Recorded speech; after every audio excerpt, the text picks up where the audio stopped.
கர்த்தருடைய பரிசுத்த நாமத்திற்கு ஸ்தோத்திரம். இன்னைக்கு நம்ம சங்கீதம் 91வது அதிகாரம் 2வது வசனத்தை தியானிக்க இருக்கிறோம். சங்கீதம் 91:2 ஜெபத்தோடு இந்த செய்திக்குள்ளே கடன் சொல்வோம். சேற்றினில் என்னை தூக்கி எடுத்தே மாற்றி கொல்லாம் போரேதாக்கினாரே. சேற்றினில் என்னை தூக்கி எடுத்தே மாற்றி கொல்லாம் போதேதாக்கினாரே. கல்லானயனுல்லாம் ஒருக்கிய கல்வாரியை கண்டு நன்றியுடன் பாட வந்தேன். கல்லானயனுல்லாம் ஒருக்கிய கல்வாரியை கண்டு நன்றியுடன் பாட வந்தேன். ஆனந்தமாய் இன்பக்கானான் எகிடுவேன், தூய பிதாவின் முகம் தரிசிப்பேன். ஆனந்தமாய் சேற்றினில் என்னை தூக்கி எடுத்தே மாற்றி வல்லாம் போதேதாக்கினாரே. சேற்றினில் என்னை தூக்கி எடுத்தே மாற்றி வல்லாம் போதேதாக்கினாரே. கல்லானயனுல்லாம் ஒருக்கிய கல்வாரியை கண்டு சான்றியுடன் பாட வந்தேன். ஆனந்தமாய் வாலிப நாளில் இயேசுவை கண்டேன், வாஞ்சையுடன் என்னை தேடி வந்தார். வாலிப நாளில் இயேசுவை கண்டேன், வாஞ்சையுடன் என்னை தேடி வந்தார். எதற்குமே உதவா என்னையும் கண்டெடுத்தார். இயேசுவின் அன்பை நான் ஏன் சொல்லுவேன். எதற்குமே உதவா என்னையும் கண்டெடுத்தார். இயேசுவின் அன்பை நான் ஏன் சொல்லுவேன். ஆனந்தமாய் கர்த்தரின் சித்தம் செய்திட நித்தம் தத்தம் செய்து என்னை அர்ப்பணித்தேன். கர்த்தரின் சித்தம் செய்திட நித்தம் தத்தம் செய்து என்னை அர்ப்பணித்தேன். இயேசுவால் ஆசை இப்புவினில் வேற இல்லை என்றும் எனக்கு அவர் ஆதரவே. இயேசுவால் ஆசை இப்புவினில் வேறே இல்லை என்றும் எனக்கு அவர் ஆதரவே. ஆனந்தமாய் உம்மை பின்பற்றி ஊழியம் செய்து பாதம் சேர்ந்திட வாஞ்சிக்கிறேன். அம்மை பின்பற்றி ஊழியம் செய்து பாதம் சேர்ந்திட வாஞ்சிக்கிறேன். தாரும் தேவா ஏழைக்கு மாறா கிருபை கண்பாரும் என்றும் நான் அம்மாடிமை. தாரும் தேவா ஏழைக்கு மாறா கிருபை கண்பாரும் என்றும் நான் அம்மாடிமை. ஆனந்தமாய் தேற்றுதே உந்தன் வாக்குகள் எம்மை ஆற்றுதே உந்தன் சமூகமே. தேற்றுதே உந்தன் வாக்குகள் எம்மை ஆற்றுதே உந்தன் சமூகமே. பலத்தின் மேல் பலனடைந்து நான் சேர்ந்திடுவேன், பேரின்ப சீயோனில் வாழ்ந்திடவே. பலத்தின் மேல் பலனடைந்து நான் சேர்ந்திடுவேன், பேரின்ப சீயோனில் வாழ்ந்திடவே. இயேசுவின் நாமத்தினாலே ஜெபங்கள் பிதாவே, ஆமென். கர்த்தர் பரிசுத்த நாமத்திற்கு ஸ்தோத்திரம். Balasundari praise Lord, Daniel Rajesh brother praise Lord. வாசிப்போமா. சங்கீதம் 91வது அதிகாரம் 2வது வசனம். நான் கர்த்தரை நோக்கி நீர். இங்க 2 உறவுகளை நான் நீர். தாவீது ஆண்டவர் எப்பவுமே முன்னாக வச்சிருப்பார் பேசுவோம். எப்படின்னா ராஜேஷ் இருக்காரு, பாலசுந்தரி இருக்காங்க, அவங்ககிட்ட நான் பேசிட்டு இருக்கணும். அதுபோல ஆண்டவர் பேசுகிறார். அவர் ரிலேஷன்ஷிப். நீர் என் அடைக்கலம், என் கோட்டை, என் தேவன், நான் நம்பி இருக்கிறவர் என்று சொல்லுவேன். சொல்லுவேன்ங்கிறது என்னன்னா, இருதயத்தின் நிறைவு வாய் பேசு. உங்க இருதயத்துல எவ்வளவுக்குள்ள ஆண்டவரை முன் நிறுத்தி அவர் உங்களுக்கு கொடுத்த நன்மைகளை நீங்க சொல்லிக்கிட்டே இருக்கீங்களோ இதான். சரி, இது இங்கிலீஷ் பேப்பர்ல ஐ வில் அப்படின்னு போட்டோம். ஐ வில்னா நான் என்ன செய்வேன். முதல்ல ஒரு ஆண்டவரை நம்ம அறிந்து கொள்ளும் போது அவருடைய குணாதிசயங்களை நம்ம தெரிந்து கொள்ளணும். அவர் யார்? தாவீதுக்கு இதை நம்ம பார்த்தா தான் இது நமக்கு புரியும். இவர் யார்? எனக்கு அடைக்கலமாக இருக்கிற உன்னத தேவன். அடைக்கலமாக இருக்கிற உன்னத தேவன். 9வது வசனத்தை நான் உங்களுக்கு வாசிக்கிறேன். சங்கீதம் 91வது அதிகாரம் 9வது வசனம், நீர் எனக்கு அடைக்கலமாக இருக்கிற உன்னதமான கர்த்தர். அடைக்கலம் என்னதுங்க? ஒரு பிரச்சனை வந்தாச்சுன்னா நீங்க ஓடி வர முடியும், தைரியமாக நீ வர முடியும், தான் அடைக்கலம். சரி, 2வது குறிப்பை நம்ம பார்க்க போகிறோம். சங்கீதம் 18வது அதிகாரம் 2வது வசனம். சங்கீதம் 18:2, கர்த்தர் என் கன்மலை. முதல் வசனம், என் பலன் ஆகிய கர்த்தாவே. பலன் ஆகிய கர்த்தாவே. ஒருத்தருக்கும் ஒரு பலன் இருக்கும். ஒரு அரசியல்வாதிக்கு பலன் தன்னுடைய அரசியலில் ஜெயிச்சு ஒரு ஸ்டேஜுக்கு வந்து நினைச்சுக்கவே மாட்டாங்க இந்த ஆள் ஜெயிப்பான் அப்படின்னு சொல்லி. ஆனா அவர் ஜெயிச்சு அவரு கூட ஒரு கூட்டம் ஜெயிச்சு வர்றாங்க. அவங்களுக்கு பலன் யாருன்னா அவங்களுடைய பதவி. ஆனா இங்க நம்ம பாக்குறது ஏன் பலனைய கர்த்தர் மேலே அன்பு கூறுவேன். இங்க நம்ம என்ன பார்க்கணும்? அன்பு. அன்புங்கிற ஒரு வார்த்தை எக்ஸ்பிளைன் பண்ண முடியாது, ஆனா அனுபவிக்கலாம். உங்களை ஒருத்தர் நேசிக்கிறார் அப்படின்னு உங்களுக்கு தெரியும், ரைட்? கர்த்தர் என் கன்மலை, என் கோட்டை, என் ரட்சகர், என் தேவன், நான் நம்பியிருக்கிற துருவம், என் கேடகம், என் ரட்சணிய கொன்பும், என் உயர்ந்த அடைக்கலமா இருக்கிறார். இது அங்கிருந்தது ஏறக்குறைய தனம். அடுத்த வசனம் தான் முக்கியமான வசனம். சங்கீதம் 18வது அதிகாரம் 3வது வசனம், துதிக்கு பாத்திரராகிய கர்த்தரை நோக்கி கூப்பிடு. துதிக்கு பாத்திராகிய கர்த்தர். ஆண்டவர் வந்து துதிக்கு பாத்திரம் தானங்க. உங்களுக்கு அந்த தகுதி இருக்கு. இப்போ நான் சில பேஷனுக்கு ஹீலிங் கிடைச்ச உடனே நான் சொல்லுவேன், சார் நீங்கள் தான் கடவுள் அப்படின்னாங்க. நான் சொல்லுவேன், எப்பா ஆண்டவராக இயேசு கிறிஸ்து தான் கடவுள் அப்படின்னு சொல்லிட்டு நான் சில டெஃபினிஷன் சொல்லுவேன். கடவுளுக்கு டெஃபினிஷன் இருக்கா? எங்கேயும் கிடையாது. இது என்னுடைய ஞானத்திலிருந்து வந்தது, எந்த புஸ்தகம் இல்லை. ஃபர்ஸ்ட், கடவுள் யார் அப்படின்னு கேட்டீங்கன்னா கிரியேட்டர். அவர் தான் வானத்தை உண்டு பண்ணியிருக்கணும், பூமியை உண்டு பண்ணியிருக்கணும், நீங்க பார்க்கிற அத்தனை உண்டு பண்ணியிருக்கணும், உங்களையும் என்னையும் உண்டு பண்ணி. இவர் தான் கடவுள் நம்பர் 1. 2வது, அந்த கடவுளுக்கு உங்களை தெரிந்திருக்கணும். சில பேஷண்ட்ஸ் வந்து என்கிட்ட விஷ் பண்ணுவாங்க, சார் எனக்கு தெரியுதா சார் இப்படின்று. தெரியாது சார், நீங்க தான் சார் எனக்கு இப்படி ஒரு ட்ரீட்மெண்ட் கொடுத்தீங்க, இன்னும் இப்படி நடக்க வச்சீங்க, மறந்துட்டீங்க. அப்போ எனக்கு ஞாபக சக்தி அவர் போயிட்டார். ஏஜ் 50 மெமரி பவர்னு குறையும். அடுத்து கடவுளுடைய அடுத்த டெஃபினிஷன், அவர் உங்களுடைய பாவங்களை மன்னிக்கிற வல்லமை இருக்கும். கடவுளுடைய டெஃபினிஷன். இந்த டெஃபினிஷனை லாஸ்டா ஒன்று என்ன நான் வச்சிருக்கேன் அப்படின்னு கேட்டீங்கன்னா, நமக்கு மரணத்துக்கு அப்புறம் ஒரு வாழ்க்கையை அவர் வைத்திருக்கணும்.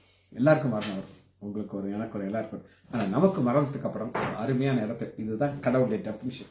அதான் நான் பார்க்குறோம். துதிக்கு பாத்திராய கர்த்தரை நோக்கி கூப்பிடுவேன், ஆதலால் என் சத்துருக்களுக்கு நீங்களே ரட்சிக்கப்படுவேன். நான் கூப்பிடுவேன், அது ஏன் வேலை. என்னுடைய சத்துருக்கள் வந்து நீக்குது, அது உங்க வேலை. சரி, இது 2வது குறிப்பு. 3வதாக குறிப்பை பார்க்க போறோம். சங்கீதம் 46வது அதிகாரம் 1 வசனம். சங்கீதம் 46:1, தேவன் நமக்கு, எனக்கு இப்ப நமக்கு நம்ம இது சொல்றது கோராகு புத்திரர், நமக்கு அடைக்கலமும் பலனும் ஆபத்து காலத்திலே அனுகூலமான துணை. அனுகூலமான துணை அப்படின்னா என்ன அர்த்தம் அப்படின்னு கேட்டீங்கன்னா, உங்களுக்கு ஒரு ஆபத்து வந்துச்சுன்னா அவருக்கு தெரியும். அந்த ஆபத்துல நாம எப்படி அதை ஹேண்டில் பண்ண போகிறோம், அவர் அதை பாதையை காட்டுவார். அனுகூலமான துணை முன்னவர். இது 3வதாக ஒரு குறிப்பு. 4வதாக நம்முடைய தேவனை குறித்து தாவீது என்ன சொல்லுகிறார்னு பார்த்தீங்கன்னா, சங்கீதம் 71வது அதிகாரம் 3வது வசனம். சங்கீதம் சத்தியத்தை சொல்லிட்டேன். 71:3, நாம் எப்பொழுதும் வந்தடையத்தக்க கண்மலையாயிரும். இந்த வசனத்தை ஏன் நான் சொல்லிட்டு சிரிக்கிறேன் அப்படின்னு கேட்டீங்கன்னா, இதுக்கு ஒரு காரணம் இருக்கு. J.M. ஸ்டாலின் அப்படின்னு ஒருத்தர் இப்ப இருக்கார். அவர் ரட்சிக்கப்பட்டார். அவர் கையில சர்ஜரி பண்ணதுக்கு அப்புறம் அந்த கை ஃபங்க்ஷன் பண்ணாம ஆயிப்போச்சு. ஆபரேஷன் சக்சஸ், எலும்பு கூடிருச்சு. ஆனா அடிச்ச போர்ஸ்ல ஆண்டர் என்ன பண்ணாருன்னா, அப்படியே நரம்ப லேசா கொஞ்சம் சேல் இலக்க வச்சுட்டார். பேராசிஸ், விரல் அசைவே செய்யாது. பேரலிஸ் இப்படி இருக்கும், கொஞ்சம் கூட அசையாது. அப்போ நான் அவர் கைவியல்ல என் கையை வச்சு ஜோம் பண்ணுறேன். அவர் சொல்கிறாரு, சார் எனக்கு இருக்கிற வேலை இப்படி இந்த கை கொடுக்க மாட்டாங்க, எப்படியாவது இந்த கை சரி பண்ணுங்க சார். ஆப்ரேஷன் பண்ணாலும் சரியாக போச்சு, அந்த நரம்பு போச்சு. ஆனால் ஆண்டவர் சுகத்தை கொடுத்தார். திரும்ப வேலைக்கு செல்றேன். என்கிட்ட வந்து இந்த வச்சுட்டார், டாக்டர் நான் எப்பொழுதும் வந்து அடையத்தக்க கண்மலையாய் இருப்பீங்களா அப்படின்னார். இந்த வசனத்தை சொல்லிட்டு இருப்பார். நான் சொன்னேன், நீங்கள் வந்தீங்கன்னா ஆண்டவர் வருகையில் உங்களை ஒரு முத்தாக மாற்றி என்னையே அவர் ஆசீர்வதிப்பார். யார் ஆசீர்வதிப்பார்? நீங்கள் வந்தான்னா ஆசீர்வாதம் யாருக்கு அப்படின்னு கேட்டாங்க, எனக்கு அந்த ஆசீர்வாதம் கிடைக்கும். அதுக்கு வசனத்தை காமிச்சிருக்கேன். என்ன வசனம் அப்படின்னு 1 தெசலோனிக்கேயர் 2வது அதிகாரம் 19வது வசனத்தில் பவுல் சொல்கிறாரு, எங்களுக்கு நம்பிக்கை, சந்தோஷம், மகிழ்ச்சியின் கிரீடமாக இருப்பவர்கள் யார்? நம்முடைய கர்த்தராகிய இயேசு கிறிஸ்து வரும்பொழுது அவருடைய சன்னிதியில் நீங்கள் அல்லவா. ஸ்டாலின், நீங்க என்னோட இணைந்து இருந்தானா நீங்க எனக்கு ஒரு சந்தோஷமா மகிழ்ச்சியின் கிரீடமாக மாறிடுங்க. ஆனால் கொஞ்ச நாளா காணும், எங்க எனக்கு தெரியல. சரி, அதான் எப்பொழுதும் வந்தடையத்தக்க கண்மலை. 4வது. 5வதாக தாவீது ஆண்டவர் எப்படி பார்க்கிறார் அப்படின்னு கேட்டீங்கன்னா, சங்கீதம் 142 சங்கீதம் 142 5வது வசனம். கர்த்தாவே உம்மை நோக்கி கூப்பிடுகிறேன், நீர் என் அடைக்கலமும் ஜீவனுள்ளோர் தேசத்திலே என் பங்குமா இருக்கு. ஜீவனுள்ளோர் தேசத்திலே என் பங்கு நான் உங்களுக்கு காட்டப்படும். அப்ப ஒரு இடம் இருக்கு, அது பேரு ஜீவன் உள்ளோருடைய தேசம். வாசிப்போமா இந்த வசனத்துக்கு விளக்கத்தை? சங்கீதம் 16வது அதிகாரம் 8வது வசனம். கர்த்தரை எப்பொழுதும் எனக்கு முன்பாக வைத்திருக்கிறேன், அவர் எனது வலது வசத்தில் இருக்கிறதாலே நான் ஆசைப்படுது. ஆகையால் என் இருதயம் பூரித்தது, என் மகிமை களி கூர்ந்தது, என் மாம்சம். ஜீவ மார்க்கத்தை எனக்கு தெரிவிப்பது. ஜீவ மார்க்கம், அந்த ஜீவ மார்க்கத்தில் என்னெல்லாம் இருக்கும் அப்படின்னு நீங்க கேட்டீங்கன்னா, பரிபூரண ஆனந்தம், நம்முடைய வலது வருஷத்தில் நித்திய பெருமை, பரிபூரண ஆனந்தம். அது எனக்கு பரிபூரண ஆனந்தம். ஒரு குடும்பத்தில் ஒரு அம்மாக்கு ஒரு மகன், அந்த மகன் ரொம்ப அன்பா வளர்த்து கொடிசன் இந்த கொடிசன் பார்க்க முடியாது. அந்த மகன் அம்மாட்ட, மூத்த மகன், அம்மா உன் பேரில் இருக்கிற சொத்தை எல்லாம் எனக்கு நீ எழுதி கொடுத்துரு. அப்படிமா எழுதி கொடுக்க முடியும்? துரத்தி விட்டா, வீட்டை விட்டு வா வெளியில, கெட் அவுட்.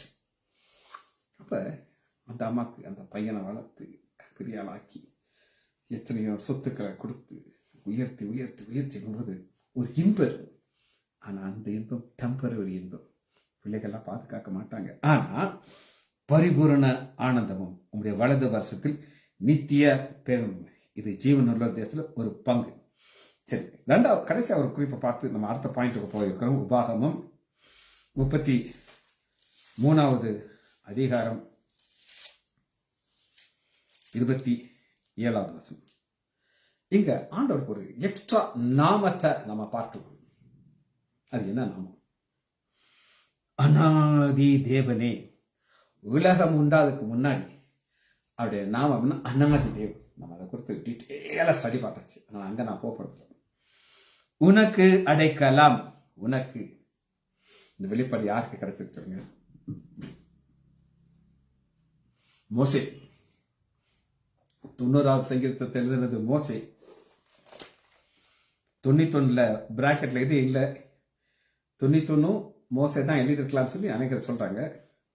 ஆனா அந்த மோசைக்கு ஆண்டவர் கொடுக்கிற வெளிப்பாடு உபாகமம் 33வது அதிகாரம் 20. அநாதி தேவன் உனக்கு அடைக்கலம், அவர் நித்திய புயங்கள் உனக்கு ஆதாரம். நித்திய புயங்கள் நம்முடைய கரங்கள் இருக்குது. ஒரு தடவை ஒரு சில மாசத்துக்கு முன்னாடி நான் கடைசியா கொடைக்கானல் வர்றேன். கை எனக்கு வலி, நான் வலி தாங்க முடியாத வலி. என் மனைவி எனக்கு தைலத்தை தேய்க்கிறா. நானும் மாத்திரையை போடுறேன். மாத்திரை போட்டால் கரெக்டாக ஒரு 2-3 மணி நேரத்துக்கு வலி நிற்குது. மறுபடியும் வலி ஆரம்பிச்சிருச்சு. நான் நினைச்சேன் இந்த கையை வச்சு நான் என்னென்னமோ பண்ணணும்னு நினைச்சா இது எனக்கு இப்படி ஒரு கஷ்டத்தை கொடுக்குது. ஆனால் ஒரு ஸ்டேஜ் இருக்கு, அந்த ஆண்டவர் வழியை தூக்கி போட்டுட்டார். அது ஒரு இம்சையான கை இது. ஆனா ஆண்டருடைய கை அப்படி கிடையாது. அது நித்திய புயங்கள், உனக்கு ஆதாரம், சப்போர்ட். அந்த சப்போர்ட்ல இருக்கிறவர் நம்மளை ஆசிரிச்சு.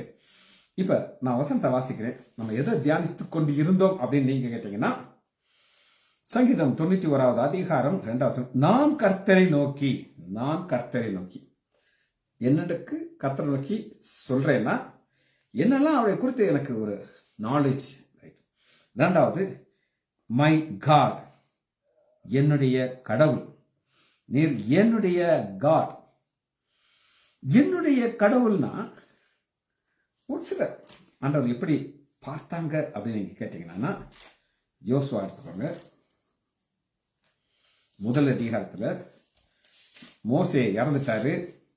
யோசுவா அடுத்து இவங்களை வழி நடத்தும் போது அந்த இஸ்ரேல் மக்கள் யோசுவா பார்த்து என்ன சொல்றாங்க அப்படின்னு கேட்டீங்கன்னா, யோசுவா 1வது அதிகாரம்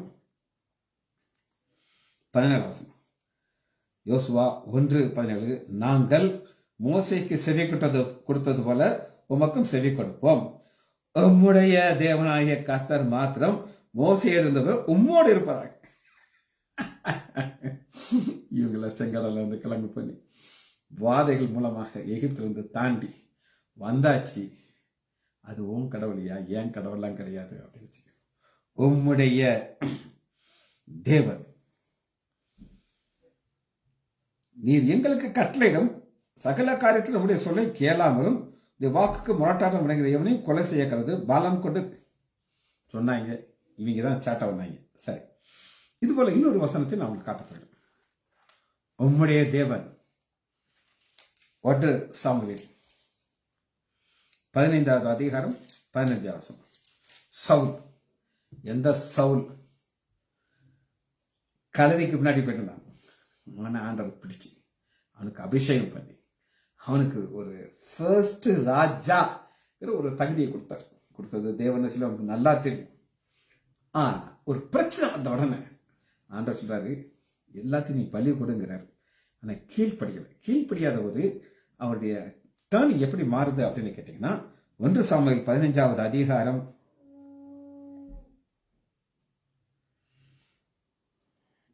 15 அதற்கு சவுல் அமலேக்கியரிடத்திலிருந்து அவளை கொண்டு வந்தார்கள். ஜனங்கள் ஆடு மாடுகள் நலமானதைகளை உம்முடைய தேவனையாக கற்றுப்படி தப்பு. உம்முடைய தேவன், அது ஏன் கடவுள்லாம் கிடையாது. 2 வசனத்துல இருந்து ஒரு கூட்டத்தார் இது ஏன் கடவுள், இது உன் கடவுள்ங்கிறாங்க. ஆனா நமக்கு என்ன தேவை அப்படின்னு கேட்டீங்கன்னா, இந்த தேவன் எத்தனையோ ஆசீர்வாதங்கள் நம்ம கொடுக்குறாரு. அதுல ஒரு விசேஷமான ஆசீர்வாதத்தை நம்ம பார்க்க போகிறோம். அது என்ன அப்படின்னு கேட்டீங்கன்னா, சங்கீதம் 43வது அதிகாரம் 3வது வசனம். ஏன் கடவுள் என்னை அவர் வழி நடத்துறார், நான் அவரை முன்னாடி வச்சிருக்கிறேன், என்னை எங்க கொண்டு போய் சேர்ப்பார் அப்படின்னு கேட்டீங்கன்னா, அப்பொழுது நான் உம்மோருடைய உமது 3வது வசனம் 43:3 உமது வெளிச்சத்தையும் உமது சத்தியத்தையும் அனுப்பி அருளும். வெளிச்சம் சத்தியம். நம்ம ஒரு பாதையில போறோம். எனக்கு ரொம்ப ரொம்ப பிடித்த ஒரு பாடல். கடல் கந்தளித்து பாங்கி கப்பலாடி செல்கையில் புயல் காற்று சிறி வீச வாய்க்கிலேந்து போகையில் இயேசு எங்களிடம் வந்து கப்பலோட்டி 1000 காற்றமைத்து துணை நின்று கரை சேர செய்திடம். கப்பலிலே போவருக்கு கடுமோசம் நேரிடம். இடி மின்னல் முழக்கம் காற்று உமக்கெல்லாம் அடங்கும். இரவில் நீர் பரம் ஜோதி, பகலில் நீர் நிழலே. யாத்திரையில் திசை காட்டி சாவில் எங்கள் ஜீவனே. யாத்திரையில் திசை காட்டி சாவில் எங்கள் ஜீவனே. எங்கள் ஆவி உம்மை நோக்கும் இன்ப துன்ப நேரத்தில் எங்கள் ஆவி உம்மில் தங்கம் இக பரஸ்தலத்தில்.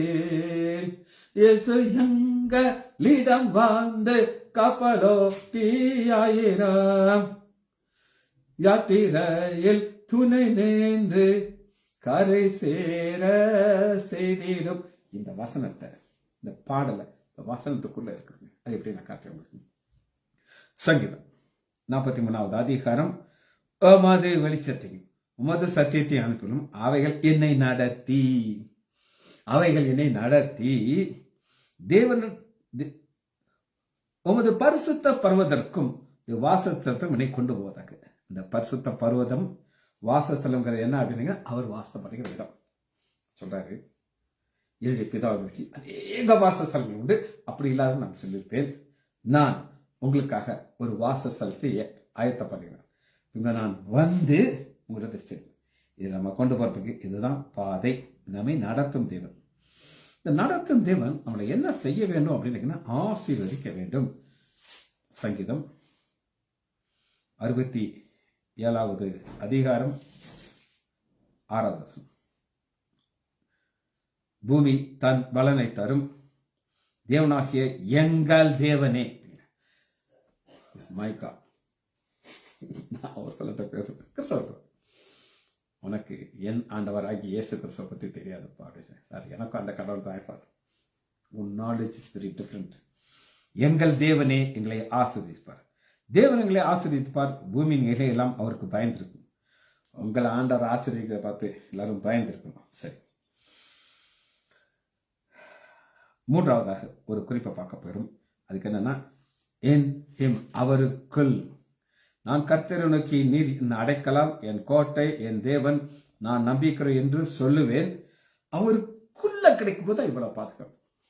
நம்பர் 1 அடைக்கலாம், கோட்டை, நம்பி இருக்கிறவர் எல்லாத்துக்கும் இன் ஹிம் அவருக்குள். அதுங்கிறது அவருக்குள் நம்ம பார்த்து முடிக்க இருக்கிறோம். சங்கீதம் 62வது அதிகாரம் 62:5. என் ஆத்துமாவே தேவனை நோக்கி அமர்ந்து, நான் நம்புகிறது அவராலே வரும். என் ஆத்துமாவே, என் ஆத்துமாவே கர்த்தரை ஸ்தோத்திரி, என் முழு உள்ளமே பரிசுத்த நாமத்தை ஸ்தோத்திரி. என் ஆத்துமாவே கர்த்தரை ஸ்தோத்திரி. இந்த ஆத்துமா ஆண்டவரையே நோக்கி பார்த்துட்டு இருக்கு. ஏன் ஆண்டவர், அது ஏன் ஆண்டவர் நான் சொல்லிக்கிட்டே இருக்கு. அந்த ஆத்மா சொல்ல சொல்ல சொல்ல நான் நம்புகிற காரியம் அவராலே வரும். அவரே என் கண்மலை. அவரேங்கிறது என்னன்னா அவர் மாத்திரம். எத்தனையோ உங்களுக்கு உதவி செய்ய வருவாங்க. ஆனா அவர் என்ன செய்யணும், அதை வாய்க்கப்படணும். என் ரட்சிப்பு, என் உயர்ந்த அடைக்கால், நான் அசைக்கப்படுவது இல்லை. நான் எப்ப அசைக்கப்பட மாட்டேன் அப்படின்னு கேட்டீங்கன்னா, அந்த ஆத்துமா இங்க வேவராகிட்டு கூடாது. 8 ஜனங்களே எக்காலம் அவரை நம்புங்கள், அவர் சமூகத்தில் உங்கள் இருதயத்தை ஊற்றி விடுங்க. தேவன் நமக்கு அடைக்கலமா இருக்க. அந்த ஆத்துமா இருதயத்தை ஊற்றுச்சு, எல்லாத்தையும் போய் கொட்டுங்க. அண்ணால் அப்படின்னு ஒரு வார்த்தை, பிள்ளைகள் சக்கலத்தி முள்ள வச்சு குத்து குத்து குத்து குத்துவா போய் சமூகத்துல ஊத்திடுச்சு. ஏழி பாக்குறாரு, ஏமா காலகாலத்துல மப்புல வந்திருக்கு, நீ போதையில வந்திருக்கன்னு சொல்ற. கிளேசம் உள்ள ஸ்திரி ஐயா, கிளேசம் உள்ள ஆண்டவர் தெரியும் என் பிரச்சனை என்ன சொல்லி ஊத்திட்டே அப்படின்னு சொல்லிச்சு. இதுதாங்க நம்ம ஆத்துமாற்றது வர வேண்டிய ஒரு வார்த்தை. சரி, நம்ப வேண்டாம். சரி, எப்படி நம்பணும் அப்படின்னு நீங்க கேட்டீங்கன்னா, அதுக்கு ஒரு பாயிண்ட் இருக்கு. எப்படி நம்பணும்? எஸ் ஐயா, 12வது அதிகாரம்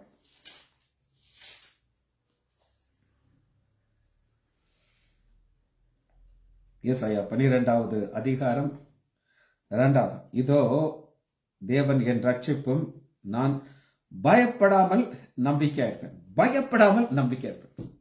இதாங்க நம்பிக்கையில பயம் இருக்கக்கூடாது.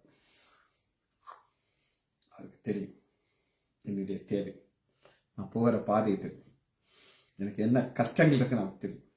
அதை அவர் பார்த்துக்கொள்வார். கர்த்தருடைய பர்வதத்தில் எல்லாம் பார்த்துக்கலாம். நானும் என் மகனும் சில காரியங்களை ஃபோனில் பேசுவோம். நாங்கள் யூஸ்வலாக ஜோக் அடிச்சு தான் பேசுவோம், சீரியஸெல்லாம் பேச மாட்டோம். அதாவது சீரியஸாக பேசினா கடைசியாக மக சொல்லுவாள், ஏப்பா இம்மட்டும் உதவி ஏப்பனே சரி, இனியும் பார்த்துக்கிடுவார்ப்பா. அதோடு நாங்கள் நிப்பாட்டிடுவோம். அதுக்கப்புறம் போட்டு மண்டையை உடைக்கிறதே கிடையாது. 26வது அதிகாரம் 3வது 26:3 உம்மை உறுதியாய் பற்றுக்கொள்ள மனது. உறுதி என்ன நினைச்சாலும் என் முடி உதுறது அவர் தெரியும். நான் எவ்வளவு நாள் இருக்குன்னு தெரியும். 2015 கலாம் கேட்டுக்கோங்க, எனக்கு ஒரு பைபாஸ் சர்ஜரி நடந்துச்சு. 2015 அதுக்கு முன்னாடி எனக்கு 3 இரத்த குழாயிலையும் அடைப்பு இருந்துச்சு. அது 90% அடைப்பு. எங்கள் ஹாஸ்பிட்டல் பெரிய டாக்டர் ஒருத்தர் இருக்கார், ஸ்டெஃபன் எம்டி, டாப் ஸ்டூடெண்ட். அவர்கிட்ட நான் கேட்டேன், ஸ்டீஃபன், ஸ்டெஃபன், உங்கள் பெரியப்பாக்கு உன் முன்னாடி நான் கொலாப்ஸ் ஆகிறேன், உன் முன்னாடி ஹாஸ்பிட்டலில் இருக்கேன், எனக்கு 90% பிளாக், 3 வெசல், உன்னால் என்னை காப்பாற்ற முடியுமான்னு கேட்டேன். நோ சான்ஸ் பெரியப்பா, சான்ஸே கிடையாது. இருந்தாலும் எப்போ நீங்கள் ஃபால் ஆகிறீங்களோ அந்த 90% பிளாக்ல இப்போ நீங்கள் உயிரோட வர்றதுக்கு காரணம் ஒரு 10% ரத்தம் உள்ளே போயிட்டு இருக்கு. அந்த 10% நின்று அப்புறம் ரத்தத்தை நம்ம எப்படி உள்ளே அனுப்புறது அப்படின்னு சொன்னோம். ஆண்டவர் என்னை பயப்படாமல் காப்பாற்றி இம்மட்ட வைத்தார். அதற்கு காரணம் என்ன அப்படின்னு நீங்கள் கேட்டீங்கன்னா, 26வது அதிகாரம் 3வது ஏசாயால, உம்மை உறுதியாக பற்றுக்கொள்ள மனதிலும் உம்மை ஏன் நம்பி இருக்கிறபடினாலே நீர் அவனை பூரண சமாதானம். எப்பவுமே பைபிள் 2 காரியங்கள், ஒன்று நம்ம செய்யணும், ஒன்று அவர் செய்வார். நம்ம எப்படி இருக்கணும்? உறுதியாக வரணும். எப்படி இருக்கணும் அப்படின்னு கேட்டீங்கன்னா, பூரண சமாதானத்தோடு காத்துக்கொள்வேன். சமாதானத்தில் பூரண சமாதானம் என்ன அப்படின்னு கேட்டீங்கன்னா, எப்பொழுதும் ஜாலியாக இருக்கு. என்னையா நமக்கு என்ன தெரியும்? ஒன்றுமே தெரியாது. ஆண்டவருக்கு தெரியும், எல்லாம் தெரியும். நான் எப்போ பிறந்தேன்னு தெரியும், எப்போ என்னுடைய நாசிலிருந்து சுவாசம் முடியும்னு அவருக்கு தெரியும், அடுத்து என்னென்ன ஆசீர்வாதம் எனக்கு வைத்திருக்காருன்னு தெரியும், எல்லாமே அவருக்கு தெரியும். ஜெபிச்சு முடிப்போமா? மகா இரக்கமும் கிருபையுமுள்ள பிதாவே, உம்மை துதிக்கிறோம் ஐயா. இருதயத்தின் ஆழத்திலிருந்து உம்மை துதிக்கிறேன் ஐயா. எத்தனை நன்மைகள் ஐயா, எத்தனை கிருபைகள் ஐயா. பிள்ளைகள் ஒவ்வொருவரையும் என் ஆண்டவராகிய இயேசு கிறிஸ்துவின் நாமத்தினாலே ஆசீர்வதிக்கிறேன். இயேசுவின் நாமத்தினால் ஜெபங்கள் பிதாவே. ஆமேன், ஆமேன், ஆமேன். இன்னைக்கு சாயங்காலம் செய்தி இருக்காது, காலையில் நான் முடிச்சிட்டேன் உங்களுக்கு. தேங்க்யூ. பிரைஸ்